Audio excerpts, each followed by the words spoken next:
Marin Fire History proudly presents Families in Fire. The story of the generations of fire service personnel in Marin County.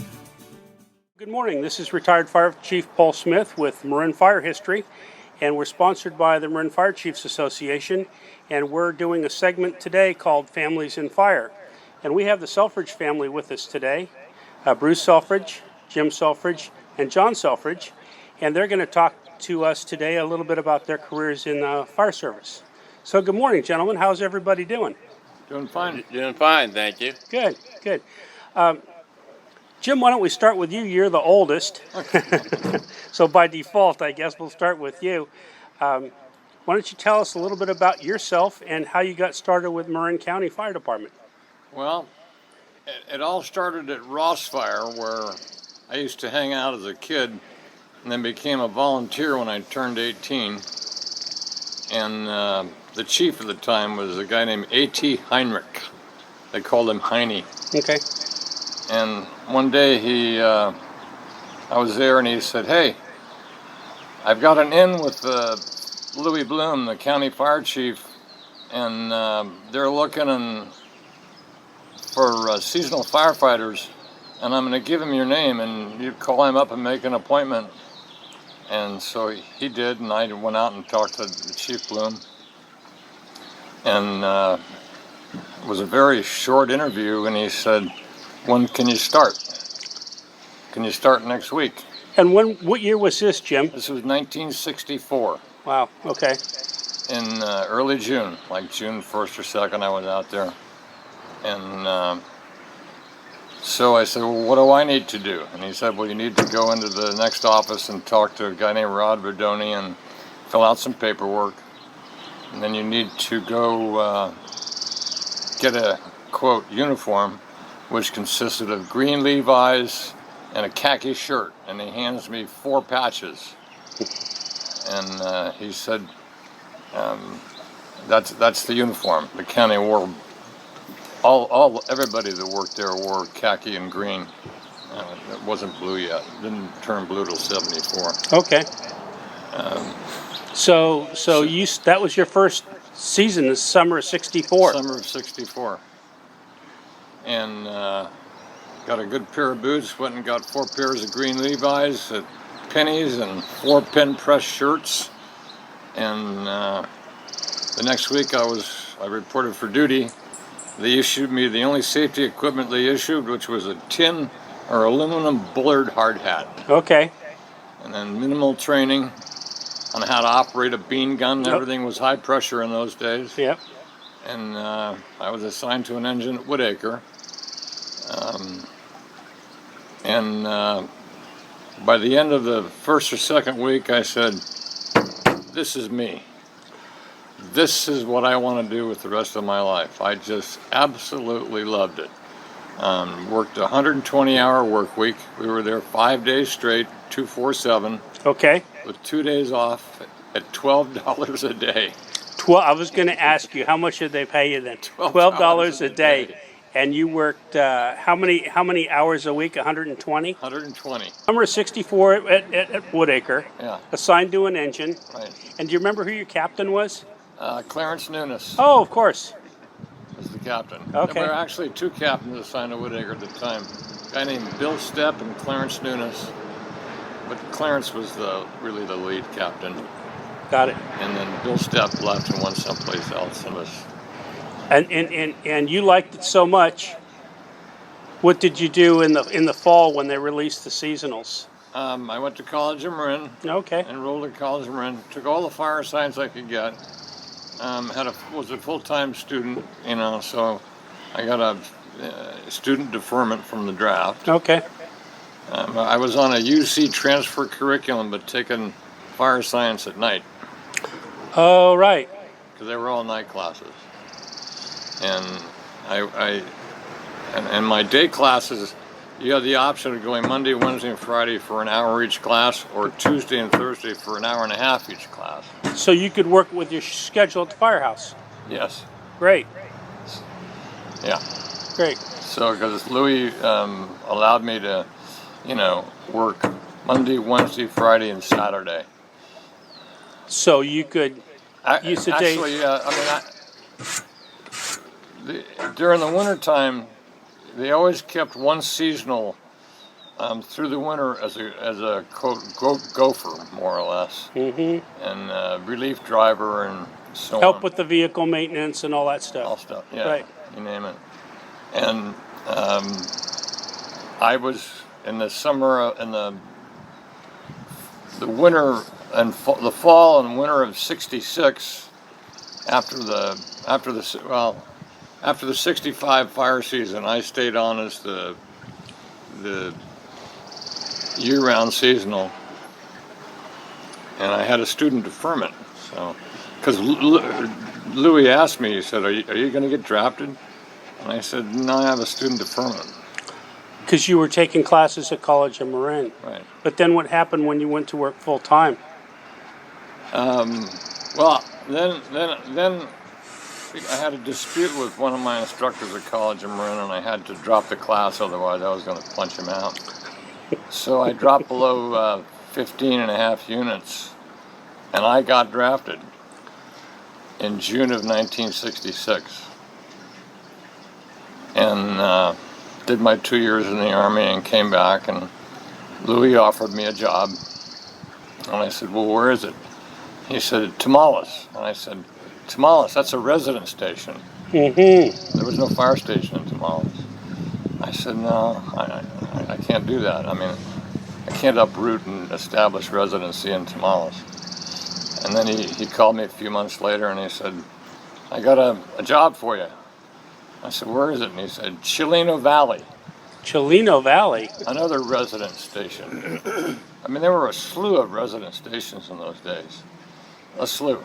I mean, there were only 5 fire stations and maybe 6 or 7 or 8 resident fire wardens. They were called fire wardens back then. I remember the Fleming's Fleming's. up in Terra Linda, Santa Venetia. And there was Pedroli and Bayside Acres. Okay. Bill Humphreys in West Santa Fe. There was a resident in Bolinas, a resident in Inverness Park, a resident in Tamales, and a resident in Chileno Valley. All had the engines at their homes. Park it in the garage or whatever. Yeah. And they were on call. They got paid a regular salary, but they were on call all the time. And yeah. We worked a 96-hour work week back when I went back full time. Then he called me the third time, and he says, "I got a job for you." And I said, "Where is it?" And he said, "Marin City." And I said, "I'll take it." In an old antique structure. I mean, in Marin City. In Marin City. Okay, got it. The original Marin Ship fire station. And it was really pretty dilapidated. It was on the backside of Marin City, not where it was 3 stations ago from what they have there today. Oh, wow. And so I went to work on a 96-hour work week in Marin City. And there was a guy there named Art McKay, who was the captain. The next day was his day off, and he said, "See ya," and nobody else showed up. So in the wintertime, I worked most of my shifts, my 96-hour shift, by myself. And so did everybody else. That was the way it was. One person, one engine. Yep, that's the way it was in those days. And getting help was impossible. Mutual aid didn't exist. I mean, there were all these little fiefdoms around Marin, and the department was to go to their boundary and they would stop. No mutual aid. So I had to fight a lot of fire by myself, waiting for the second engine to come in from maybe Throckmorton Ridge or all the way from Woodacre. Yep. You guys built all your engines back then too. Yeah, all the engines that the county had, there were very few factory-built engines. They were built right there at Woodacre in the fabrication shop, all the way up through until about the early 70s. Okay, so all those GMCs that we saw back in the 70s that you guys were running, the Internationals and the GMCs? Those were all built at Woodacre. Okay, so you guys, the county bought the cab and chassis, Right. And you guys did the build-up, cabinets, pumps, all that in the shop. Everything. Wow. In the fabrication shop, which was in the main truck barn. You guys had some talented employees to be able to do that. We had, well, we had a very talented welder and fabricator named Lloyd Sisson. And he had a stoma, so he couldn't talk, but you could communicate with him. He would lip talk, and you learn to be able to communicate with him. Mm-hmm. But they were all made out of heavy gauge metal. I mean, these things weighed a ton. Sure. And I think the last one was built in 1973 or 4. Before you guys started using somebody like Van Pelt. Yeah. Yeah. Okay. Dick Pedroli actually bought 2 Type 1 engines on an OES buildup from Van Pelt, and that started the ball rolling. And then we built a whole bunch of Type 3 engines that we had Western Fire build. Okay. Because we were transitioning from booster lines to actually pumping and using 1.5 and 1 inch. Because when you mentioned, Jim, when you started, they were all high pressure. High pressure, 800 PSI. Yep, bean guns. With a bean gun. 15 gallons a minute, I guess, huh? Bean gun with the tip on it would put out 8 gallons a minute at 800 PSI. The 3/4 would put out about 30 gallons a minute with an Elkhart fog nozzle. But at high pressure. At high pressure, it was as good as an 1.5 inch. I mean, we would fight structure fires with that. Yeah, you can knock it, huh? Yeah. Yep. On the downside, it was all booster line firefighting for years and years and years. So, Bruce, why don't you tell us a little bit about how you got started in Ross? Well, it started in '73. I was home at the time, and the fire whistle started blowing. And we had a little piece of paper left over from when he was a volunteer that would tell us which street was on that. The horn was trying to alert the volunteers for, and I counting the numbers, looking at the sheet, and it was on Hill Road, which is 1 block over from where I lived at the time. Okay. Where I grew up and my brother grew up. And so I go running out and over to where the fire was, and just then Tom Caston's pulling up in the 63 International. Pretty good ripping house fire, and he loops the hydrant, and I'm standing there watching him. He says, "When you hear the horn blow, hook up the hydrant and turn on the water." So, the horn on the engine. Yeah. Yeah, okay. So he goes up the driveway, and he starts blowing like crazy on the horn, and so by then I got in the, hadn't had any training, but I figured out how to do it. We had an Akron 4-way valve, and he had written on the one thread, okay, this goes on the hydrant, so I figured that out. And when he blew the horn, I opened up the hydrant and walked up the road, and just then he's opening up the deck gun and blowing it through the front window of the house, and probably blowing the fire through the house at the same time. But one man, that's about all he could do. Mm-hmm. And he got the fire out. Eventually some volunteers showed up. We didn't have mutual aid, really. So let me ask you, Bruce, back then, Ross had Chief Casson, and he would work during the day. And when you started, did they had volunteers, yeah? Yeah, yeah, they had a chief and an assistant chief. Got it. Tom Casson and Herman Kuhlhoven, who Tom had met when Tom had been in Tam Valley before he worked in Kentfield. Okay. And they worked a 2-on, 2-off shift forever. And Tom was on that day, and then he asked me, "You want to be a volunteer?" And I said, "Sure." He said, "Well, how old are you?" I said, "Well, I'm 17. "Well, come down, I'll give you an application, but just say you're 18 on the application."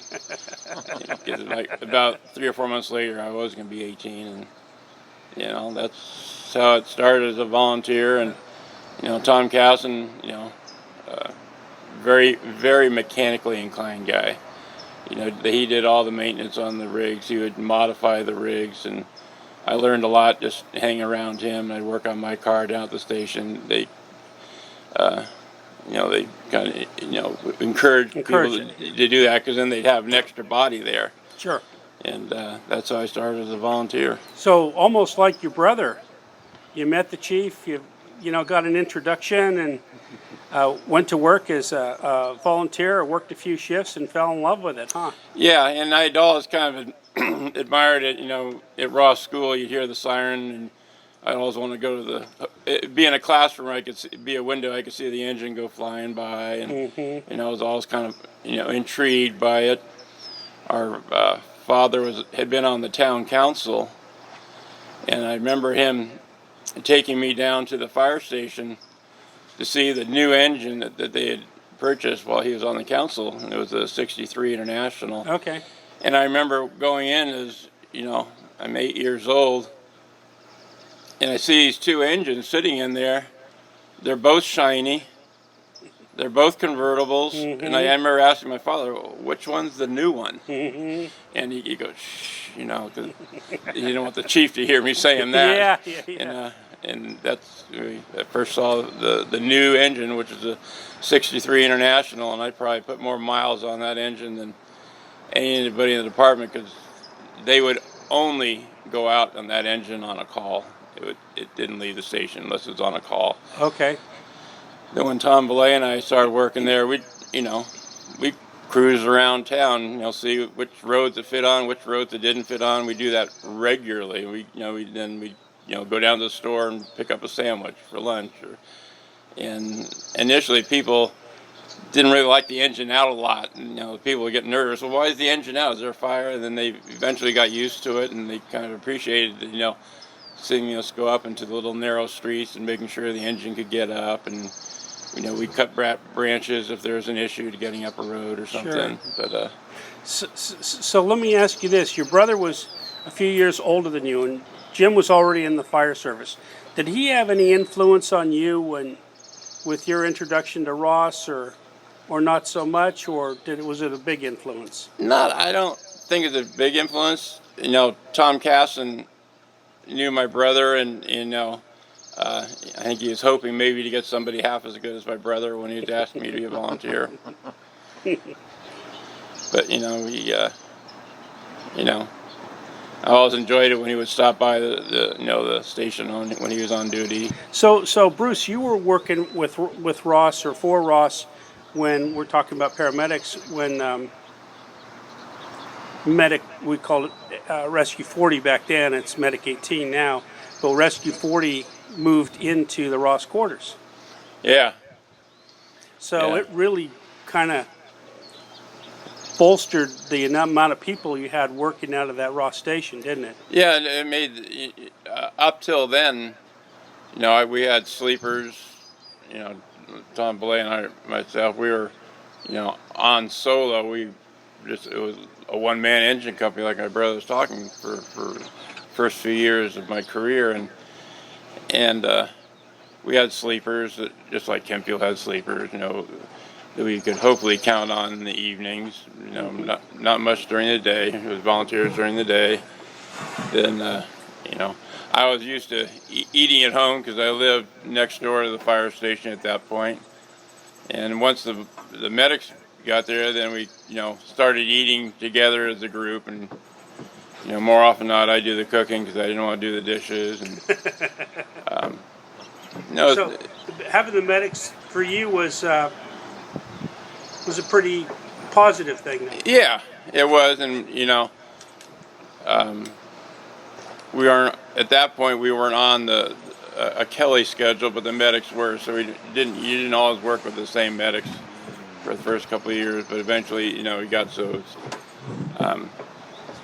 I had Dennis Lenny and Chris Dybel on my shift, and Belay had John Blank on the two that he had. Then eventually we went to a Kelly schedule, and we had a third captain, which was Sean Adams. That's right. But then he passed away. He got cancer and passed away. And eventually then we got Carl Hill as the third captain. And super nice guy, Carl. And extremely knowledgeable man, because he came from Ventura County, where he'd been a battalion chief. And back in those early days when I was starting up, Mary Annie and him would put on a wildland school up at Lake Lagunitas or something. Yeah. or then my brother in Betancourt used to put on those oil fire schools that were fun to go to. They were in the county, and nobody's doing the oil fire schools anymore because of political reasons. But I have some photos of that, and I look at the safety gear we didn't wear. Oh yeah. I look back at those and say, holy cow, how did we get away without hurting somebody? Yeah. But we did. Yeah. Yep. When I was talking to George Thornton about his career, he says, he looks at that as one of his greatest accomplishments is retiring after all those years and all those strike teams and all those assignments. And he says, I brought everybody home every single time. Right. And still, for him to say something like that when he worked in the 60s and 70s, that was paramount.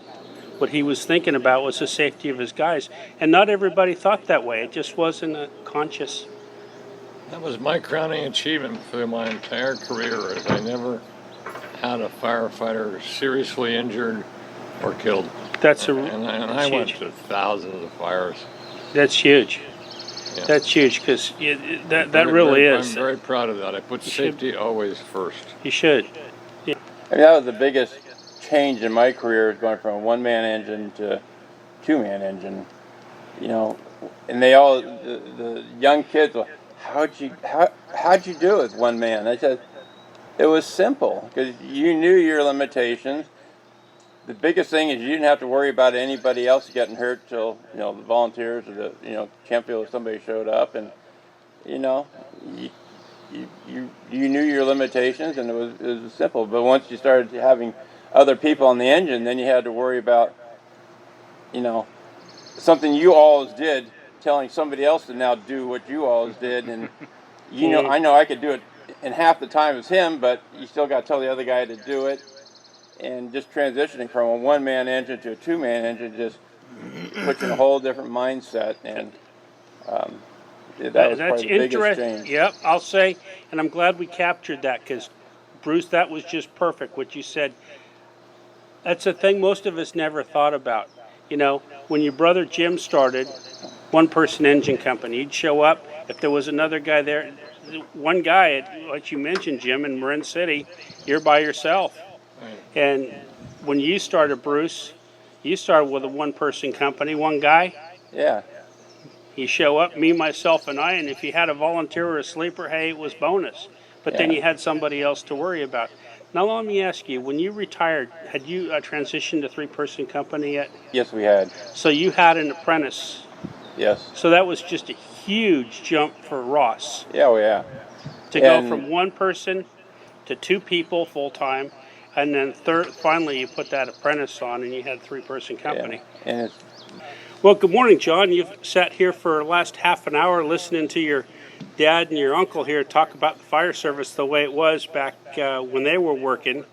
Where do you work today, and what is your job assignment? I'm an engineer with Sonoma County Fire District. Work out of the Larkfield Station, just north of between Windsor and Santa Rosa. Mm-hmm. Yeah. It's I think what I got from growing up around their fire service was that it's a lot of fun, and that's what it still is today. I think it's a lot more paperwork and bureaucratic and liability based than it's ever been, but there's still the fun, and that's what's kept me in it. And I grew up at Station 18 at the the resident house there, so I grew up knowing all the guys, and I would go to work with my dad for a day or two and stay in the apartment there and ride my bike down the bike trail to Larkspur, or just ride my bike everywhere and go on ride-alongs. Pretty much most of my pre-teenager life. So I grew up in the fire station. Wow. So it's always been fun. Absolutely. Yeah. And you mentioned the bureaucratic paperwork and the liability and workers' comp and everything that the fire service is dealing with today. And we talked to your uncle and we talked to your dad about that, and it's just different. And we touched on safety, and some of that has to do with making sure everybody's safe, making sure that training's documented and, so is that part of your job as far as documenting your training and documenting the condition of your engine every morning? Definitely. Yeah, it's still a huge documentation, and I'm an acting captain, so I have to do all the, document all the training and all the injuries and still all the paperwork, and it's definitely a necessity. But yeah. But you're still loving to go calls, right? Right. And these two over here, they love their fire service career, and Every minute of it. I interviewed Jim before, and one of the questions I asked him, and I said, if you had to do it all over again, Jim, what do you think? If you had to start a fire service career all over again? I would do exactly what I did In a heartbeat, huh? in a heartbeat. And how about you, Bruce? Yeah, growing up and working in the same town, it was a dream job. Yeah. And are you finding the same thing, John? Do you absolutely love your work? Yeah, I briefly left the fire service and went to college and thought I wanted to do a different career and like internships and apprenticeships. And I just missed the camaraderie. I missed the fire department life. I missed the excitement. I missed everything about it. Yeah. And I came back and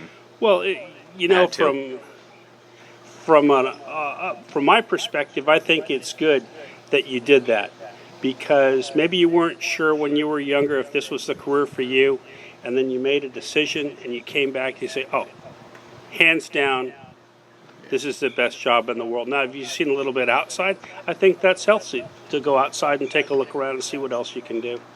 yeah, 'cause I started as a fire explorer in Healdsburg, where we were living at the time. Okay. And then became a volunteer in reserve there. When I moved out of my parents' house, I moved just down the street to the fire station, and right next door is a house that was donated to the city and to the fire department for firefighter housing. So I lived right next door to the fire station for almost 5 years. Oh, wow. And so it's pretty busy with the fire service. And then it's funny you mentioned the roof and the roofing. So that roof, Yeah, I put that roof on. I came down to help out when you re-roof that roof, and Masuko stopped by to just say hi and convinced me to put in my application with County Fire. Right. And so that's how, it's always these little things that get people into the fire service. So were you a seasonal with County Fire? What did you wind up doing, John? I was 2003, 4, and 5. My first season was at Woodacre, Point Reyes, and Hicks Valley. Nice. Yeah, and then after that I went to Cal Fire, worked out of St. Helena and up out of Boggs Mountain Helitac. Okay. Yeah. So what would you say so far in your career, which position did you enjoy the most, with what station, and what was your, between being a wildland firefighter, structural firefighter, Helitac? Well, definitely Helitac. I mean, you're fighting the most fires. I mean, there's not as many fires as there once were, but now, when you're on the helicopter that served 8 counties, you're going to every fire that's bigger than 20 by 20. You're going to. So. And where were you assigned, John? Boggs Mountain out Okay. of Lake County, out Okay. of Cobb. So I mean, we were, usually one of the busiest copters in the state, and so Sure. we were going, into Mendocino all the way down to Santa Clara, east into the foothills, and then everything in Lake County, Sonoma County, Marin County, we were landing on. So it was a fun few years. How many years did you do that? 3 years. Oh, nice. Yeah. Nice. Yeah. You saw a lot of fire in 3 years. Yeah. It's it's all the experience I still use to this Sure. day. Sure. Yeah, it's he encouraged me to go up there. I wanted to see more fire, and that's the only way you're going to do it nowadays. There's just fire prevention, or there's not as many fires as there ever were. But That being said, probably starting in 2013, 2015, maybe fewer fires, but the fires have been huge. there's a lot more to learn now. These fires are definitely a whole different kind of fire. Because when I was on the engine, the biggest thing we saw was the Oakland Hills fire, and we thought 91, I think that was. Yeah. And that was the biggest fire we thought we'd ever see in our career, ever. And there for a few years, it seems like it's somewhere in the state, we're losing community. Vision fire did. And so, John, how do you think the resources are being deployed in response to these big fires? What are you seeing today that we weren't dealing with 10 years ago? I think the response is we're seeing the magnitude of the fires, so they know it's cheaper to send bigger resources, more expensive, larger resources earlier than running a 1,000,000-acre fire like we did last year, the Dixie Fire. So I mean, it's they're sending everything's going bigger early.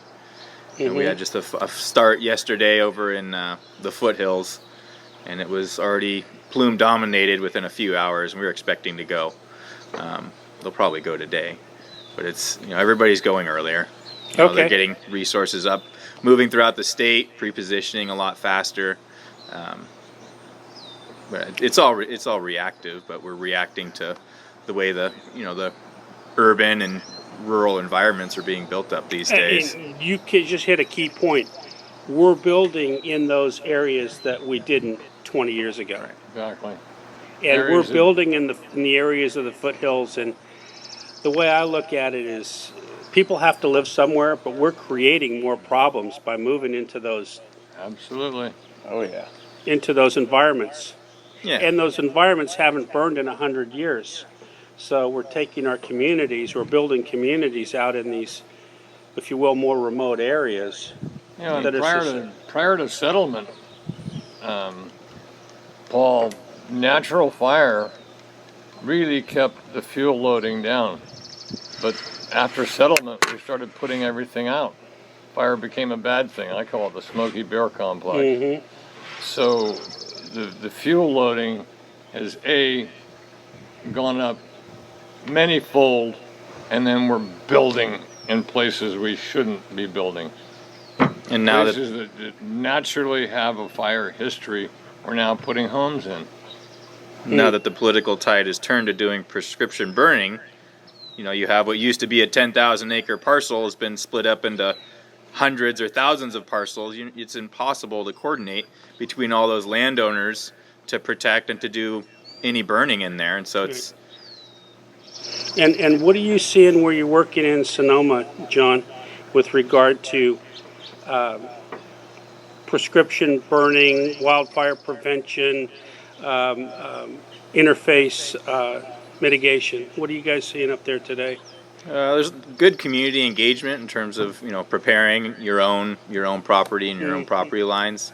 They're doing more and more prescription burns. I think Santa Rosa did a 1 acre burn right on Mendocino Avenue just a week or two ago. So I mean, it's people are definitely open to it now. They're open to having the smoke and the burn scars, but it just takes the money to go in and prep the space and to do to ring the trees and to put in the control lines and but we're getting there. Starting to make traction, which is nice. Yeah, it is. It is. Well, hopefully, fingers crossed, we keep moving in that direction, because like Jim and Bruce and I have seen is you make some forward progress and then somebody puts up a wall. And hopefully with devastating fires we've seen in California the last 7 or 8 years, for sure, maybe there's a different mindset with our population. I don't know. But I'm glad to see you seeing at least some positive outcomes. Yeah, I think Sonoma County is definitely different because we've been hit with 4 different fires in the last 6 years. The Tubbs Fire, Glass Fire, Walbridge Fire, the Nuns Fire. We've lost thousands and thousands of homes. So I think everybody's super receptive to whatever it takes to making their communities safe, especially since the Tubbs Fire went into the middle of Santa Rosa and took out a neighborhood. So I think it's the iron's hot and it's getting struck. I'm immensely proud of John and his accomplishments in the fire service. When he was a seasonal with county, he was down San Diego County on the Cedar Fire, and Nevada lost a firefighter there, and John was involved in all that. And when he came home, and my wife and I have said it several times, he grew up at that fire. He, you know, we could see a change in him after that fire, and he grew up. And you know, it's too bad that he was involved in all that with Rucker and everything. But and one thing that he has that I don't have, he has a vision of Sonoma County that I'll never have. He flying around that helicopter for 3 seasons.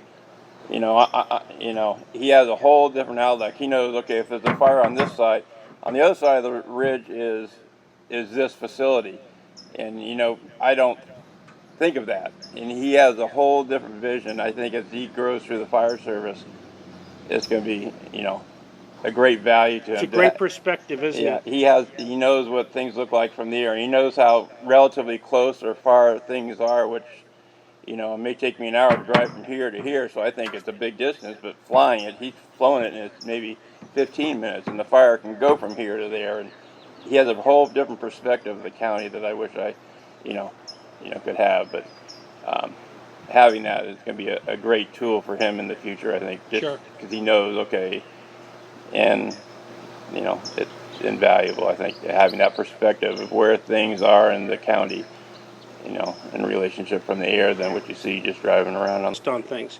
And John, you've been able to 3 seasons in the helicopter. You know, you've seen most of the Bay Area from the. Yeah, I fought fire in Benicia in the mud. You know, like a Thule fire. We've been all over. Yeah. Yeah. Yeah, I actually met Steve Rucker that morning. We were supposed to. I was with 9150 Charlie with the Marin County Strike Team. Okay. And we were supposed to be on that division in Julian, and they switched us that morning. But we all saw each other at breakfast that morning, and yeah, we were mopping up on a ridge over when the fire, you know, blew up from that firing operation, and